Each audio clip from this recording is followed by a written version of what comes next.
사랑하는 영락교회 지체들에게 주 안에서 평화 인사를 전합니다. 오늘은 2014년 6월 6일 목요일입니다. 오늘의 묵상 본문은 이사야서 4장 1절로 6절까지의 말씀입니다. 오늘 본문 말씀 이사야 4장 1절부터의 말씀은 이렇게 시작합니다. 그날에 7 여자가 한 남자를 붙잡고 말하기를 우리가 우리 떡을 먹으며 우리 옷을 입으리니 다만 당신의 이름으로 우리를 부르게 하여 우리가 수치를 면하게 하라 하리라. 3장부터 이어지는 주님의 심판의 때가 오는 것입니다. 그 심판의 날 주님이 예루살렘을 치시고 시온을 치시는 그날의 일을 말씀하고 있는 것이죠. 우리가 지금은 이사야서를 이제 읽고 성경을 전체를 읽으니까 이 표현이 이렇게 익숙해지게 다가오지만은 이게 얼마나 충격적인 일이었을지 그 시대에 한번 이스라엘을 상상해 보세요. 주님이 우리를 지켜주는 부족신 같이 생각하지 않았겠습니까? 우리의 하나님이야. 우리만 지켜주셔. 지금도 유대인들은 그러죠. 그렇게 생각하고 있는데 주님이 오히려 우리를 벌 주신다고? 아수르와 바벨론을 들어서 예루살렘을 치신다고? 상상할 수도 없는 일이죠. 주님은 우리가 생각하는 것보다 훨씬 크신 분입니다. 주님의 공의를, 주님의 섭리를 이루어 가시는 분이에요. 우리를 긍휼히 여겨주고 우리를 돌봐주시지만 우리에게 휘둘리거나 또는 우리는 마치 하나님을 지니같이 내 마음대로 살다가 내가 안 되는 일만 도움을 받는 그렇게 생각하기 쉽죠.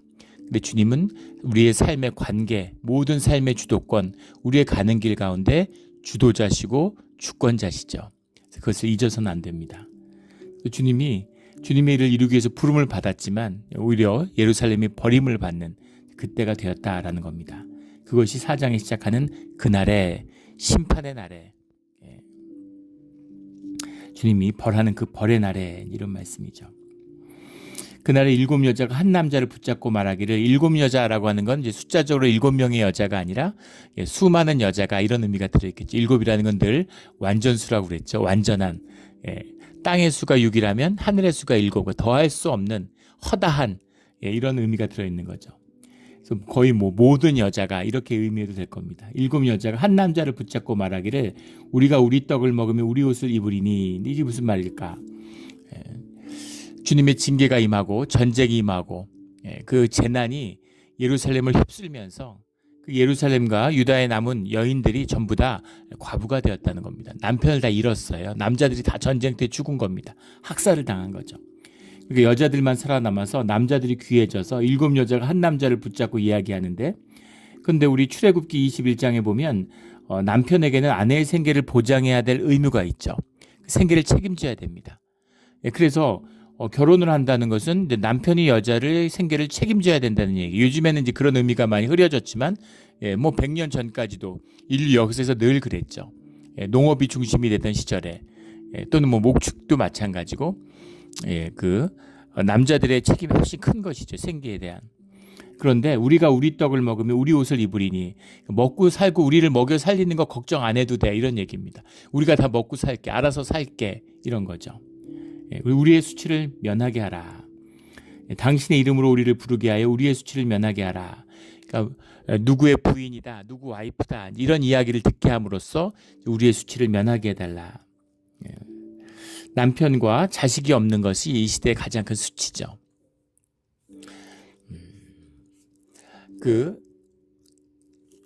하늘의 축복을 받지 못했다라고 하는 것에서의 수치심이기도 하지만 현실적으로도 유일하게 여인들이 살아갈 수 있는 방법이 남편에게 의지하고 자녀에게 의지하는 것이었어요. 지금처럼 구직을 하고 직업을 갖고 오히려 이제 경제가 고도화되고 경제가 발전하면서 힘으로 하는 남성보다는 여성의 노동력이 훨씬 더 중시되고 있죠. 여성의 가치가 점점 올라가고 있잖아요. 그런데 이 시대에는 여인들이 할 수 있는 일이 별로 없는 겁니다. 그래서 무슨 어디 취직할 수 있는 것도 아니고 뭘 할 수 있겠어요, 여인들이. 그러니까 자식이 없으면 살아갈 방법이 없어요. 자녀가 없다는 건 인생의 재앙인 것이죠.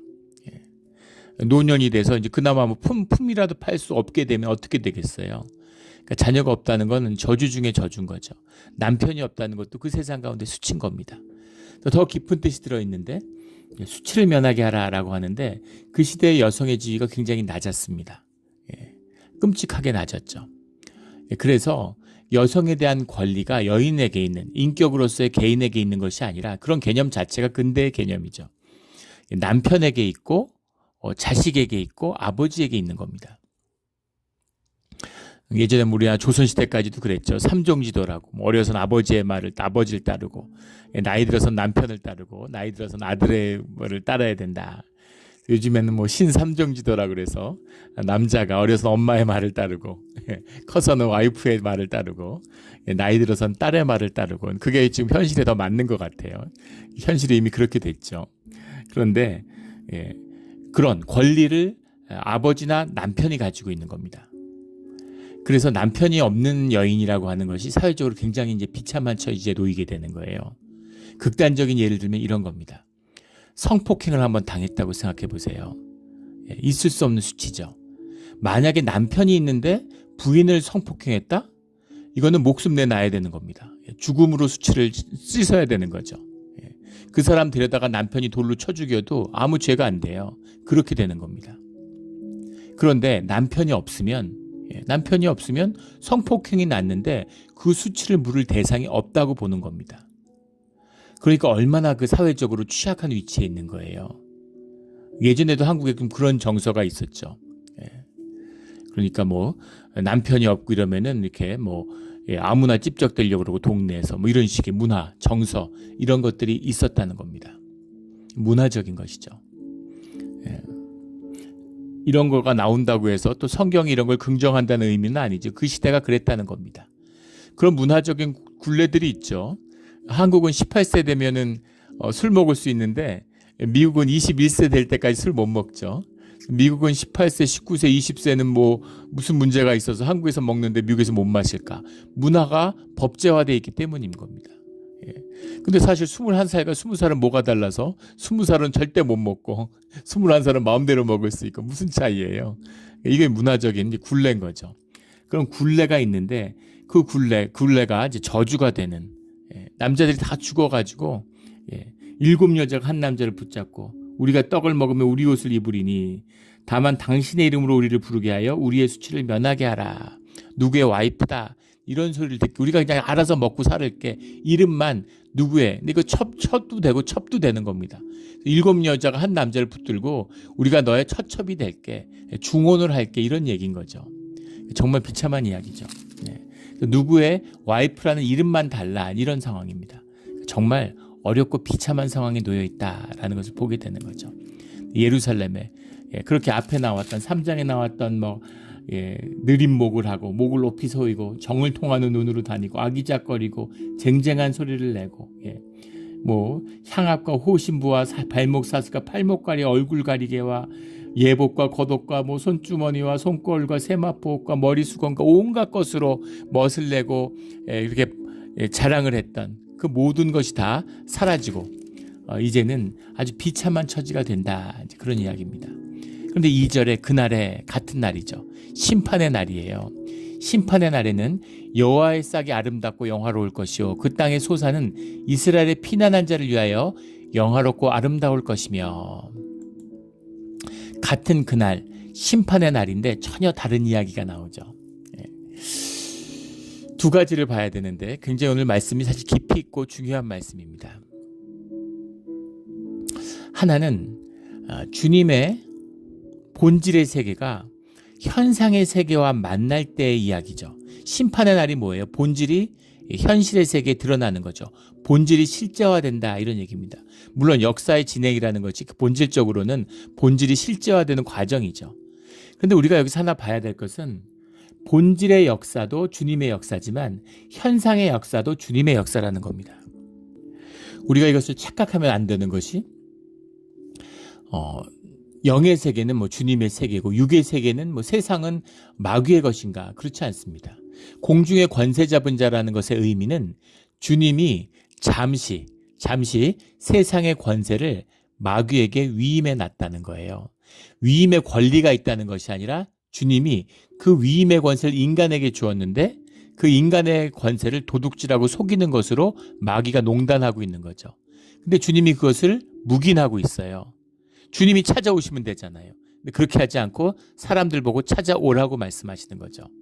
예, 이것이 세상의 비밀입니다. 물론 세상도 언젠가는 그날에 주님의 세계와 주님의 질서가 임하는 것으로, 그때는 모든 마귀들을 무저갱에 넣는다고 그렇게 말씀하고 계시죠. 계시록의 말씀. 마지막 때에 이루어지는 일입니다. 그런데 지금은 잠시 세상에서 마귀의 건설을 허락해 주시는 것이지 세상이 마귀 거라는 얘기는 아니라는 거죠. 훈련소에 있는데 훈련소에 사단 훈련소가 있다. 사단장이 그 훈련소에서 가장 이제 그 권위 있는 지휘자죠. 그런데 훈련소에 있는 그 조교들, 빨간 모자를 쓴 조교들이 다 악마 조교라고 불리잖아요. 그래서 거기서 막 병사들을 굴리고 막 거기서 완전히 왕노릇을 하죠. 그런데 병사들이 더 잘 자라라고, 그런 시련과 연단을 통해서 성장하고 군인이 되는데 도움을 받으라고 그 유격 훈련장에 조교들에게 맡겨놓은 거죠. 그 지휘권은, 사단의 지휘권은 사단장에게, 연대의 지휘권은 연대장에게, 대대의 지휘권은 대대장에게 있는 겁니다. 훈련소 조교한테 있는 게 아니죠. 훈련소 조교들이 맘대로 해요. 막 굴리고 괴롭히고 막 난립니다. 하지만 그것은 잠시 맡겨놓은 것이지 그것이 조교의 권세는 아니, 조교의 권위는 아니라는 거예요. 그 권위 아래 있는 것은 아니라는 겁니다.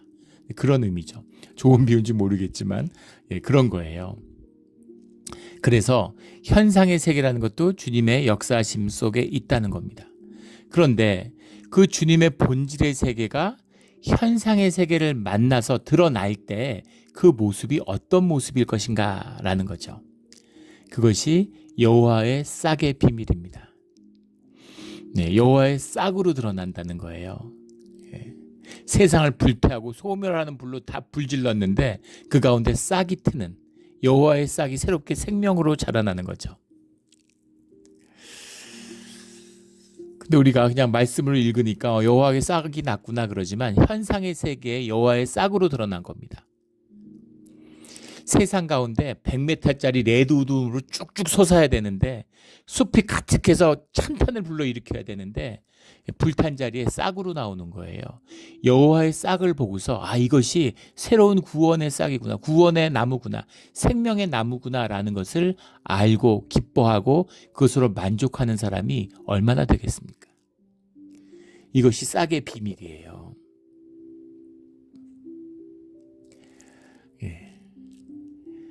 가짜의 세계, 비어있는 공허한 세계가 현상의 세계가 한데, 썩어지는 현상의 공허의 세계가 더 화려하겠습니까? 본질의 세계, 본질이 현상화된 세계가, 하나된 세계가 더 화려하겠습니까? 분명한 것이죠. 가짜가 훨씬 화려합니다. 생화와 조화 중에 누가 더 화려해요? 조화가 훨씬 화려하죠. 근데 우리가 조화보다 생화를 좋아합니다. 우리가 생명이기 때문이죠. 생명을 즐기고 누리는 생명이 우리 안에 있기 때문인 거죠. 근데 그 생명이 죽으면, 생명이 썩으면 조화가 더 멋있어 보이는 거죠. 물 줄 필요도 없고 썩지도 않고 더 화려하고 영원한데 이렇게 되는 거죠. 백화점 같은 데 가보세요. 공허의 세계죠. 백화점이 제일 화려하잖아요. 사람들을 속여가지고 공허한 마음으로 내가 저 백 사면, 저 화려한 뭘 사면 사람을 혹하게 해야 되잖아요. 화려하게 멋지게 만드는 거죠. 번쩍번쩍하게. 백화점 파는 물건의 이윤의 절반을 가져간다고 그러죠. 백화점에서 안 사면 절반 싸게 살 수 있는 거예요. 그러니까 저 백화점에서 물건 사는 사람들은 바보들이죠. 오직 바보들만 백화점에서 사는 겁니다. 그래서 백화점에서는 구경만 가고 물건을 안 사는 지혜로운 성도들이 되기를 주의 이름으로 축원합니다. 뭐 가지도 않아 뭐 그럴 필요까지는 없겠죠. 뭐 가도 됩니다. 근데 물건을 살 필요는 없겠죠. 그런 거예요. 가짜니까 화려한 거죠. 그런데 주님의 실질적인 본질의 세계가 드러날 때는 소박한 겁니다. 소박한 거예요. 소박한 것에 진실이 들어있습니다. 소박한 것에 아름다움이 들어있어요. 이것이 하나님 나라의 비밀입니다. 예수님이 이 땅에 오셨는데 막 예수님이 로마 황제처럼 막 수만 명의 근위대가 오고 막 황금으로 번쩍번쩍하고 막 거대한 마차 위에 이런 데 딱 앉아가지고 뭐 바벨론의 무슨 황제같이 그렇게 하늘에서 구름 타고 내려오면 뭐 완전히 끝났겠죠. 7만 2천의 천군 천사를 거느리고 하늘에서 막 빵빠레 불면서 이렇게 내려오면은 다 무릎 꿇고 경배하겠죠. 근데 주님이 마국간에 태어나세요. 예. 가장 힘없는 사람들, 유대인 중에서도 예루살렘에 태어나셨으면 좀 나았을 텐데 왜 갈릴리에 태어나서, 갈릴리 사람들을 유대 사람들이 어떻게 바라봤느냐라는 건 오늘 좀 거친 비유들이 많이 나오는데, 오늘 한국에서 조선족을 보는 거하고 비슷할 겁니다. 고려인들. 예. 안산 같은 데 가면, 무슨 대림동 이런 데 가면 조선족이 많고, 안산에 가면 고려인들이 많습니다. 중앙아시아 이런 데 예전에 일제시대 때 강제로 유배 갔다가 그 2세, 3세들이 이렇게 고려인이 되어서 돌아와 있어요. 그러니까 아무래도 한국말도 서툴고, 조선족들은 이제 자치족을 이뤄 살면서 한국말이 서툴진 않지만 좀 다르죠. 예. 그리고 한국에 가면 식당에 주방이나 일하고 이런 분들 대부분 조선족들이 많습니다. 예. 그런데 그러면 안 되지만 사람들이 좀 우습게 알죠. 한국 사람인데, 같은 한국 사람인데 우습게 알아요. 2등 시민인 것처럼 무시합니다. 갈릴리 사람들이 그런 사람들이에요. 유대인들이 갈릴리에서 무슨 선한 것이 나오겠느냐. 갈릴리에서 무슨 선지자가 나와. 갈릴리에서 글이라 제대로 읽어? 이렇게 무시하는 거죠. 근데 주님이 해필이면 갈릴리에 태어나셨어요. 아버지가 목수야. 그리고 동네 사람들은 다 사생하라고 그래. 혼전에 나와가지고. 저 요셉이 저 바보 같은 게 파혼을 하고 사실 돌로 쳐 죽여도 할 말이 없는 건데 저거를 하나님 아들이라고 키우네. 아유 저런 게 있나, 이런. 묵묵히 거기서 대장장의 아들로 대장장의 일을 배우면서 자라는 겁니다. 목수죠. 대장장이가 아니라 목수로 집 짓는 거 배우면서, 돌 까는 거, 나무 자르는 거 이런 거 배우면서 묵묵히 자라나시는 거예요. 그게 사람의 눈에, 세상의 눈에 아름답고 영화롭고 아름다워 보이겠습니까? 근데 그 소박한 진실, 그 소박한 아름다움이 남은 자들의 눈에, 성령으로 깨어있는 사람들의 눈에는 보이는 것이죠. 이것이 교회의 비밀입니다.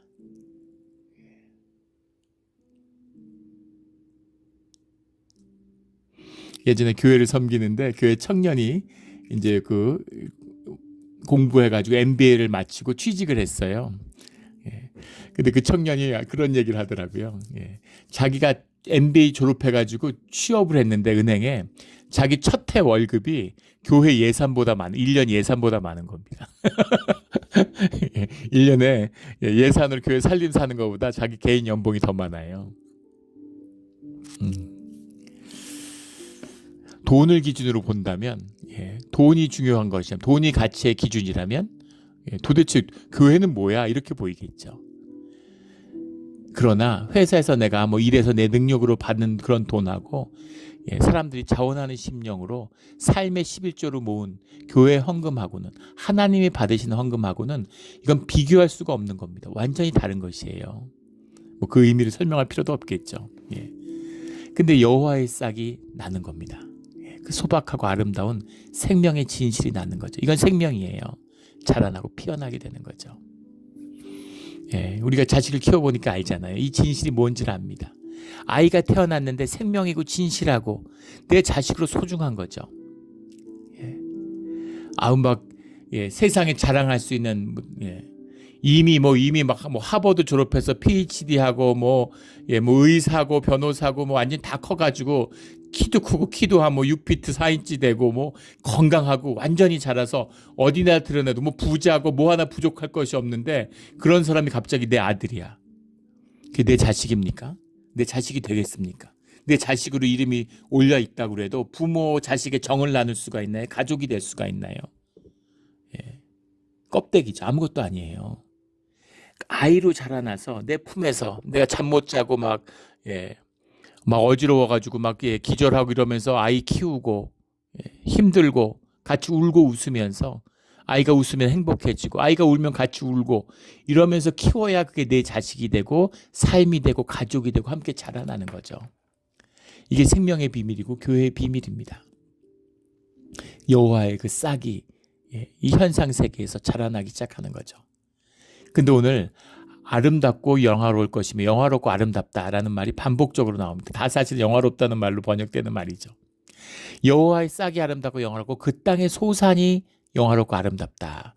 예, 여호와의 싹이라고 하는 것, 본질의 세계인데 동시에 그 땅의 소산과 연결되어 있는 소산과 싹이라고 하는 것, 여호와의 소산이라고 하는 것, 그 땅이 내는 것이죠. 하지만 하나님이 내는 것이라는 거예요. 그래서 땅의 열매도 먹고 하나님이 주시는 열매로서 땅의 열매를 먹게 되는 겁니다. 주님이 주셔요. 주님이 메추라기를 주시는데 그걸로 고기를 먹습니다. 근데 내가 가서 메추라기 잡아먹을 수도 있죠. 메추라기 많은데. 주님이 주시는 메추라기도 메추라기고 내가 잡아서 내가 먹은 메추라기도 메추라기예요. 똑같은 고기입니다. 메추라기를 안 먹어봐서 모르겠지만 뭐 치킨 맛하고 비슷하겠죠. 그러나 다른 것이라는 겁니다. 그것을 볼 줄 알아야 되는 거죠. 그걸 볼 줄 알아야 되는 거예요. 주님이 주시는 것을 먹고 마시는 축복을 누리는 우리 모두가 되기를 주의 이름으로 축원합니다. 이건 굉장히 중요한 의미가 있는데 종교는 이걸 찢어 놓습니다. 이원화시켜요. 이런 주장을 하는 사람도 있습니다. 하나님은 육적인 건 관심 없어. 우리를 영으로 끼우고 영을 자라가게 하고 영을 위로하시는 거지. 아닙니다.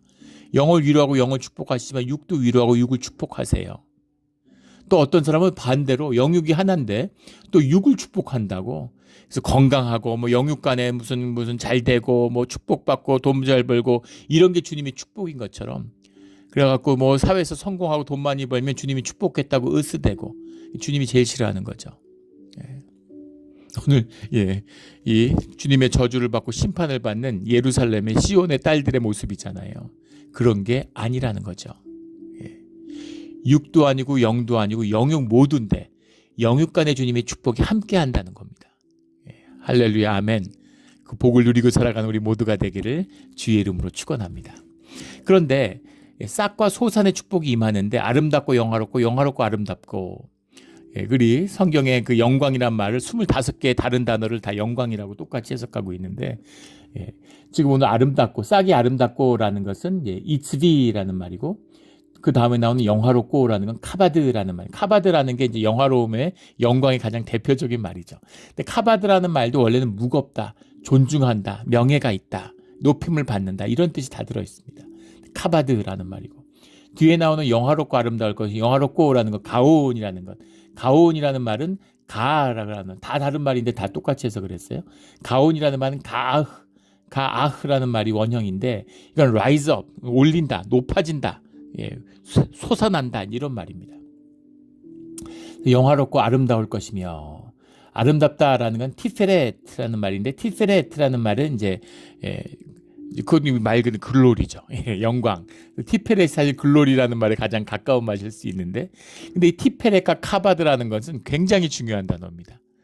이 유대교에서 가장 중요한 10개의 단어를 뽑아라 그러면은 티페렛도 들어가고 카바드도 들어가요.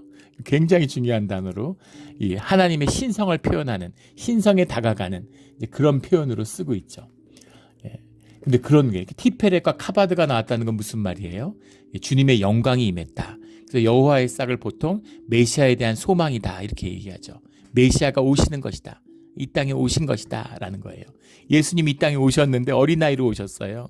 마리아의 품에서 빽빽 울어요. 젖을 먹고 울어요. 그런 아이로 왔다는 거죠.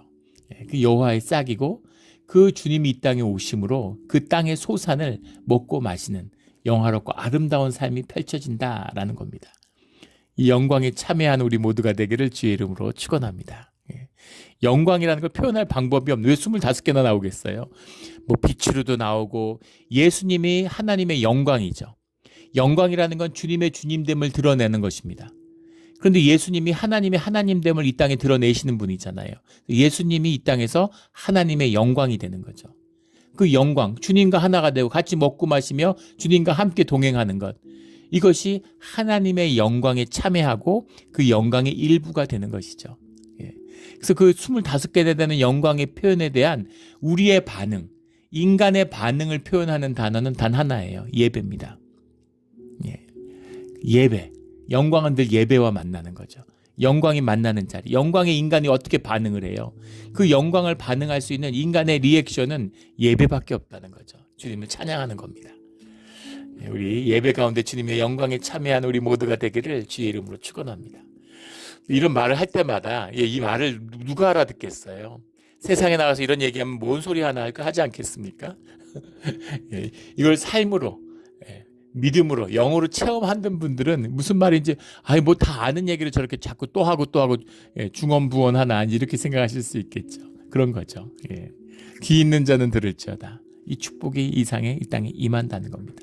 그래서 굉장히 슬픈 무거운 말씀이지만 굉장히 기쁘고 즐거운 말씀이에요. 이게 심판의 비밀입니다. 주님의 임재의 비밀이죠. 누구는 저주가 되고 누구에게는 축복이 되는 거죠. 우리 축복으로 주님의 임재를 만나는 우리 모두가 되기를 주의 이름으로 축원합니다.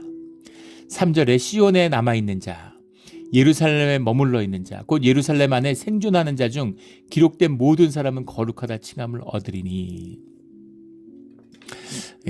남은 자죠. 더 람넌트라고 하는, 우리 이사야서 처음 시작할 때 나누었다라고 하는 남은 자들입니다.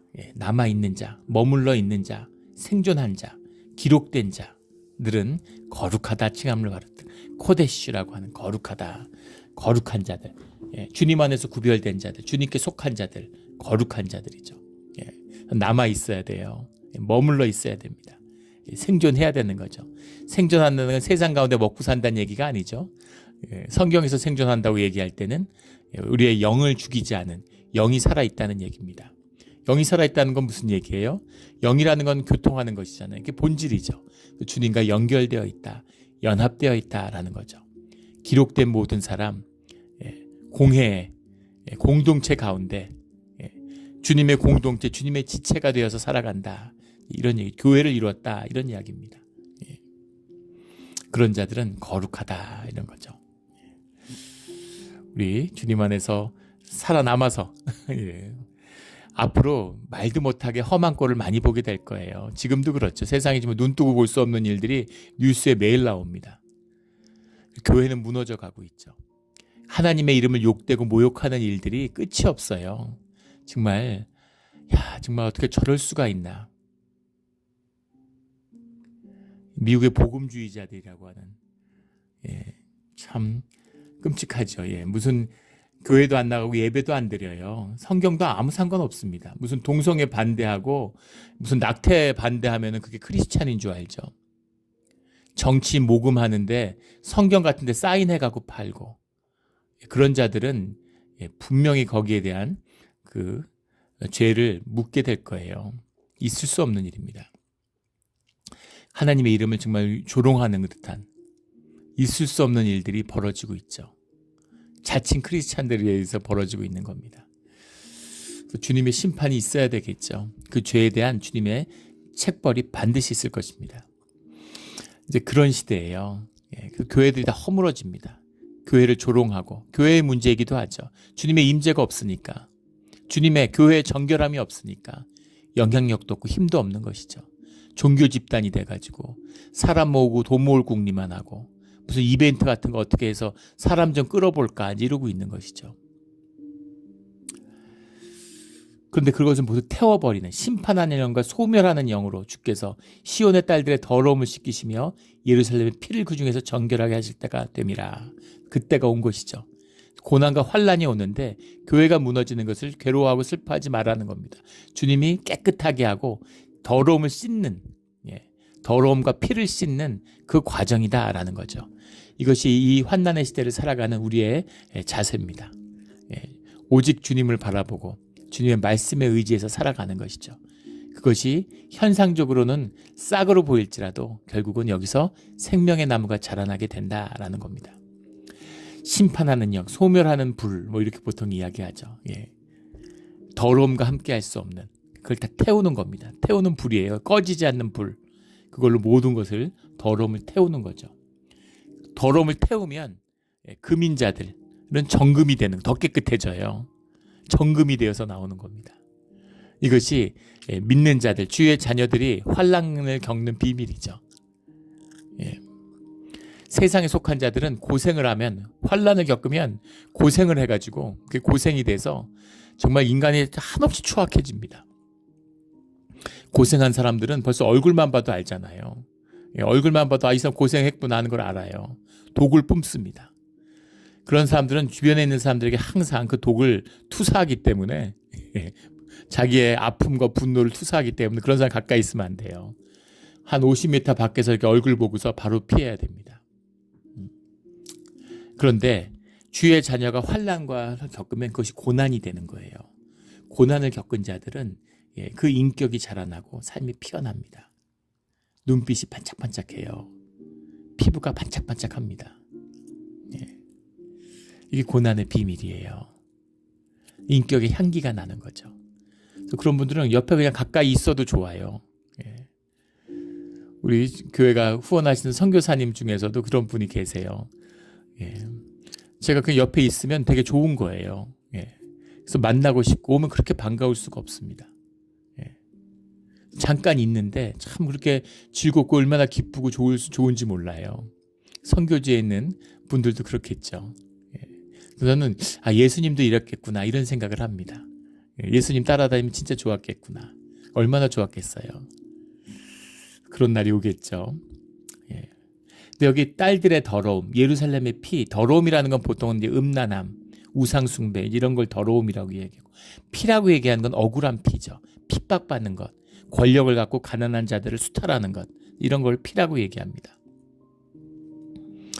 주님이 제일 싫어하는 거죠. 거짓과 교만입니다. 주님이 절대 용납하지 않는 거예요. 거짓과 교만. 힘 있다고 약한 사람들 괴롭히는 걸 제일 싫어하고, 반대로 약자들을, 고아와 과부를 긍휼히 여기는 걸 주님이 기뻐하시죠. 더러운 거, 음란한 거, 우상숭배하는 거, 거짓, 이런 걸 주님이 아주 싫어하시죠. 반면에 깨끗한 걸 주님이 좋아하세요. 주님의 본성이고 주님의 주님됨이죠. 주님의 형상입니다. 우리가 그렇게 만들어졌어요. 근데 죄 때문에, 원죄로 인해서 타락한 육신을 입고 있어서 우리 가운데 깨끗한 걸 좋아하는 마음도 있지만 더러운 걸 좋아하는 마음도 있다는 겁니다. 돼지들 보세요. 돼지는 더러운 걸 좋아하죠. 돼지가 제일 좋아하는 게 진흙 목욕입니다.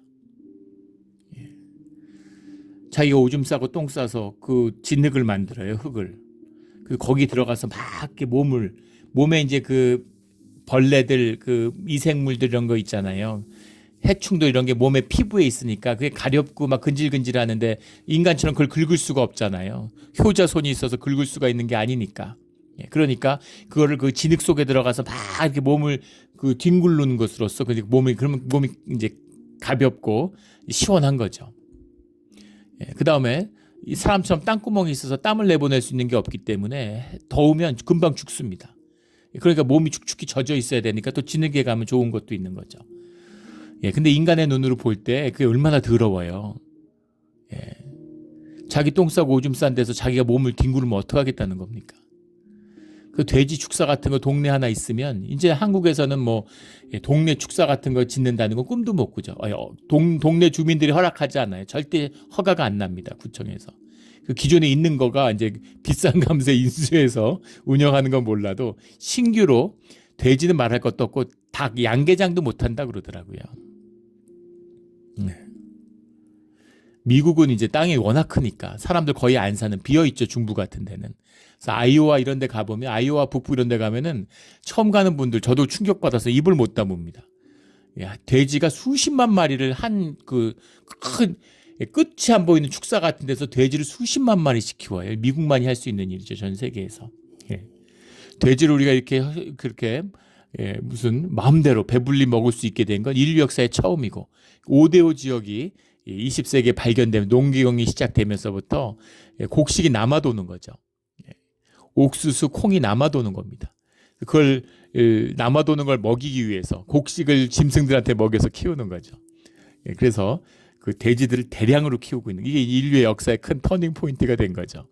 지금도 물론 세계적으로 보면은 5명 중에 1명은 굶주리고 있다고 그러죠. 굶어 죽는 사람도 많습니다.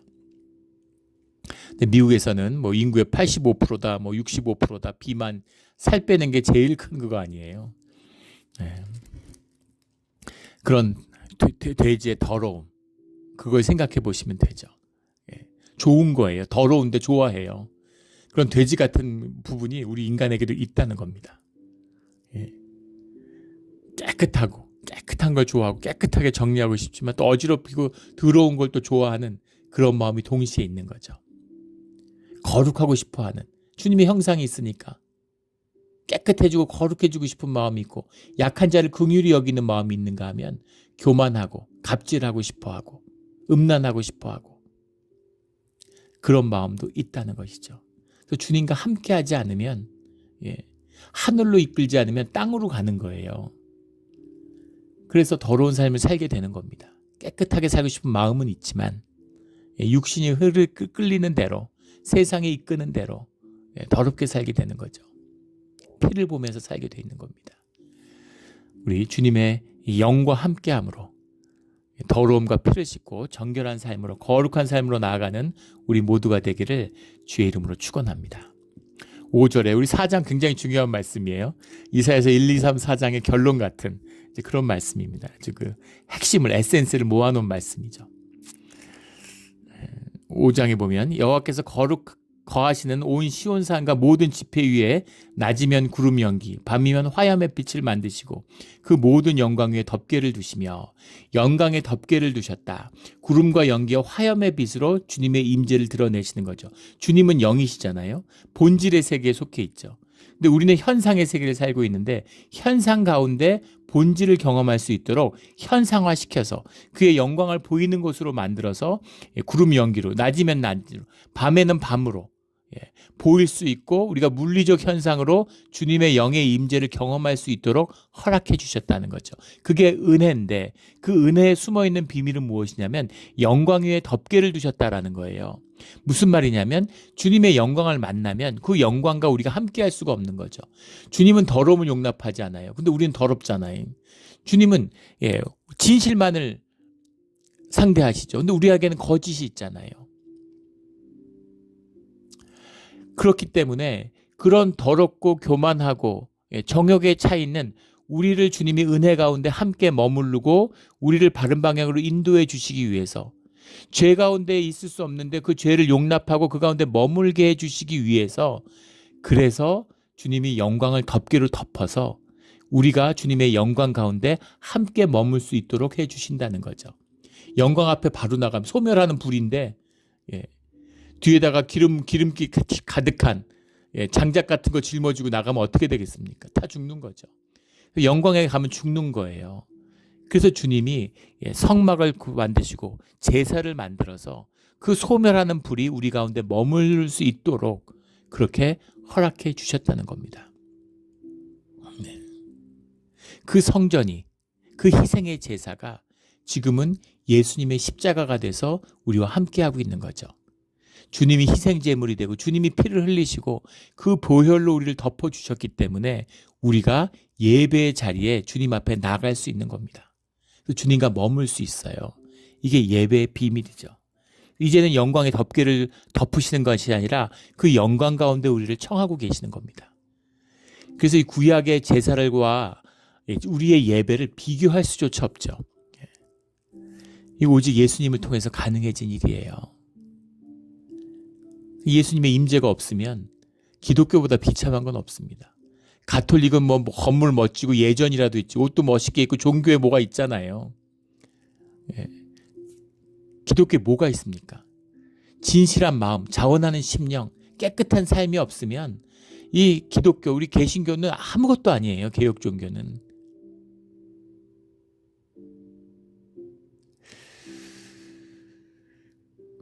유대인들은, 유대교라는 건 땅의 영광을 추구하는 자들이잖아요. 땅의 영광을 추구하는 데는 귀신 같은 사람들입니다. 하늘의 영광을 몰라요.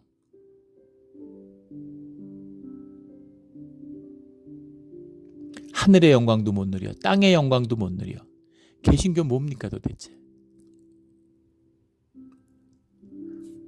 주님의 영광의 덮개를 주고 함께 하시려고 하는 그 주님이시다. 그 주님이 우리와 함께 하신다. 이런 얘기죠. 6절에 또 초막이 있어서 낮에는 더위를 피하고 그늘을 지으며 또 풍우를 피하며 숨는 곳이 되리라. 기가 막힌 초막이 되리라. 주님이 초막을 주신다. 초막이라는 건 주님의 임재를 상징하는 거죠. 초막도 그렇잖아요. 백향목으로 금칠해서 대리석으로 금으로 청동으로 해서 으리으리하게 바벨론 같은데 우루 같은데 메소포타미아 으리으리하게 바벨탑 같은 거 막 쌓아놓고 그렇게 하는 곳에 주님이 머물지 않고 초막에 머무르세요. 광야를 행진하는 고난의 길이죠. 근데 주님이 인도하시는 길을 따라가는데 주님이 초막을 주시는 거예요. 예. 초막을 주셨는데 그 초막 가운데 주님이 머무시고 낮에는 더위를 피하는 현실적인 그냥 텐트예요. 초막이죠. 그러나 주님의 임재입니다. 주님의 임재의 표상이에요. 그래서 그 모든 그 이스라엘의 모임 가운데 정중앙에 있고 그것을 바라보고 그것과 함께 행진하는 것이죠. 그래서 낮에는 더위를 피하고 현상의 초막이니까 그늘을 지우고 풍우를 피하여 숨는 곳이 되리라. 주님이 창조자시고 주제자신데 비를 내리지 마시지 왜 비를 내리면서 왜 더위를 주면서 거기서 피하게 초막 같은 이런 초라한 텐트를 지어주실까? 이것이 주님의 섭리의 역사 가운데 우리를 긍휼히 여기시는 주님의 은혜입니다. 귀한 은혜예요. 왕궁에 살려고 그러지 말고 왕궁의식을 갖고 있는 거예요. 세상에 사는 사람들은 왕궁의식이 있어요. 왕궁에 살고 싶은 거잖아요. 좋은 집에 살고 싶은 거잖아요. 단순히 집입니까? 멋들어진 집에 살아서 남들보다 높임받고 우러러보고 시기 질투받고 살고 싶은 거잖아요. 근데 주님은 그런 걸 좋아하지 않으신다는 겁니다. 주님은 초막에 함께 하시는 거예요. 초막이 귀한 게 아니라 주님이 허락하시고 주님이 주셨기 때문에 초막보다 귀한 건 없는 겁니다. 바벨론의 궁전과 광야의 초막을 바꿀 수 없는 것이죠. 이것이 우리의 신앙이에요. 이것이 남은 자의 비밀입니다. 여호와의 싹을 보는 자, 그런 자들이 이 현상 세계에서 주님의 은혜를 누리며 살아가는 것이죠. 그 초막이 우리의 몬트레 영락교회가 되고 우리의 가정이 되고 우리의 삶이 되고 우리의 자녀가 되기를 예수 그리스도 이름으로 축원합니다. 아멘. 기도드리겠습니다. 하나님 아버지 감사합니다. 우리가 징벌과 심판의 말씀으로 두려움을 느끼지만 동시에 주님이 주신 구원과 또 보호하심으로 인해서 깊은 위로를 느낍니다. 언제까지나 함께하여 주시고 우리가 부족하고 우리가 모자르고 우리가 죄가 많아서 주님 앞에 나올 수 없었지만은 예수 그리스도의 십자가의 보혈에 의지해서 주님 앞에 나아갑니다. 주님 영원토록 함께하시며 주님의 은혜와 복을 살아서 누리는 우리 모두가 되게 하여 주시옵소서. 감사하며 예수 그리스도의 이름으로 기도드렸습니다. 아멘.